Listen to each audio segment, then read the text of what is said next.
Gift of Sight is a local charity whose work is to raise funds to support vision science research. And here to tell me a little bit more about their work is Ailsa Walter. Well, thank you very much for joining me. And we were having a little bit of a talk earlier. We were saying that it's not necessarily just about people losing their sight, but it's about maintaining the sight that they've got as well. Absolutely. You listen and you learn quickly. Thanks for having us here, Richard. I work in the University of Southampton. Our fundraising office is run by the university, and I meet with patients in Southampton Eye Unit. The investigators who are looking into the reasons for blinding eye disease and looking for treatments are led by Professor Andrew Lotary. He's a clinician academic, so he sees patients in the eye unit and takes what he finds across to the science side and tries to work out why people lose their vision. The major causes of blindness really are age-related macular degeneration, it's a good one, we call it AMD.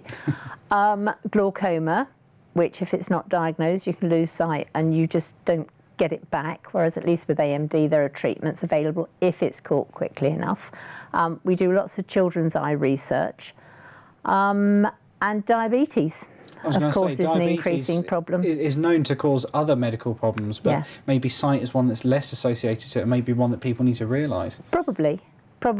And I would advocate that people go to the optician and have regular eye checks, whether they're diabetic or not, because many of these diseases can actually be picked up on a regular eye check. The treatment for diabetes, once it gets down the line and affects vision, is very similar to that for age-related macular, AMD. The AMD clinics on Monday and Tuesdays are just vast. The majority of people who are diagnosed with early onset AMD have a type called dry AMD, which is the cells wearing away at the back of the eyes. If it's noticed, it can turn to wet AMD, which is a bleed that comes through from the back of the eye. So basically at the moment, most treatments for eye diseases are either drops or injections. The only one that's drops at the moment are glaucoma, all the rest are injections. So of course that's repeat performance injections. And it's interesting, obviously we were talking there about age-related eye concerns, but actually you're saying that you're finding more and more younger people are having eye problems now as well. Absolutely, and young children and babies can be born with retinal diseases, with a thing called Nystagmus, which is wobbly eyes, where their eyes are constantly moving. And where they sit as well. Yeah, and where they sit in school can make a lot of difference to the way they learn. I think the retinal diseases, there's just so many varying types, and quite often they do tend to be bulked together by this AMD. But lots will have similar treatments. The work that we're doing in Southampton basically is looking at the causes, and if we can find out what causes these eye diseases, then hopefully it'll lead to better cures, better treatments, and as I say, perhaps preclude the necessity for patients to have to keep returning to clinics for injections. All this research obviously takes funding. Gift of Sight funding supports PhD students. When we get new academic researchers in, senior ones, we give them a pump prime so they can actually start their research and then apply for external funding, which they have to do as part of their academic criteria as members of the university staff. We've bought lots of imaging equipment, which means we can diagnose patients more quickly, more efficiently. And certainly the kiddies' eye clinics, we've bought an eye tracker so that you can sit children in front of what looks like a TV screen, put a little dibby on their head, which is an infrared beam, basically. And then, they can track their eye movements. We share this information with collaborating groups, other institutions that undertake research. And basically, it means that we have a much larger cohort of patients, which means that we can identify causes more readily. I suppose as well, prevention often is much better than cure as well. So, I mean, we were talking a little bit earlier about blue light coming off of phones and tablets and televisions and computer screens as well. So maybe for sort of younger generations, limiting how much time they do spend connected to these devices. Can only be good. It can only be good.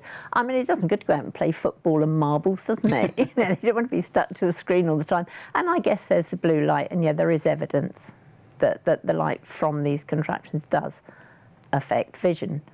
So we've got back of the eye, we've got children's eyes, we've got front of the eye, we've got corneal work going on in Southampton as well. Different diseases seem to catch different layers of people. So certainly front of the eye, there's one disease that catches teenage boys predominantly. Well, luckily I'm out of that group now. Well, there you are. You see. Regrettably, I've moved on from a lot of the early onsets. But yeah, there's so many problems. And we've got babies still being born with cataracts. Right. They have to be sorted out by the time they're 10 weeks old. And this means operating on these tiny babies. So JSELF's looking actually at what happens to these young children as well when they have general anaesthetics, because that might not be good news either. And I think the academics are just so clever, and they just look at the whole picture, and they're coming in. But of course, every time they start getting an answer, they see another tack to take, and then it starts the whole ball rolling again. But they all work together. You know, the ones who look at the older people talk to the ones who look at the younger people. They share information, and that's what it's all about. Excellent. And just quickly before we run out of time, obviously you're very passionate about this cause, but if there's somebody out there that is also very passionate, wants to help, wants to get involved in any way, Fabulous. What can they do? Well, they can fundraise. We have people who have collections. Oh, one lovely lady in Leamington has a collection of buttons, and she opens our house every so often, well, every other year or so, and fundraises for us consistently. We have people doing a skydive in May. We've had Prof. Lotary actually abseiled off the Spinnaker Tower last year. Wasn't too happy at having seagulls flying above him or even below him. He ran the ABP half marathon this year. I've had somebody say today that they're going to run the New Forest Marathon for us. So lots of ways to raise money. Fabulous. Love people getting involved. That's brilliant. Well, I'm afraid we have run out of time for now, but thank you very much for coming in to see me. Thank you for having me. Thank you.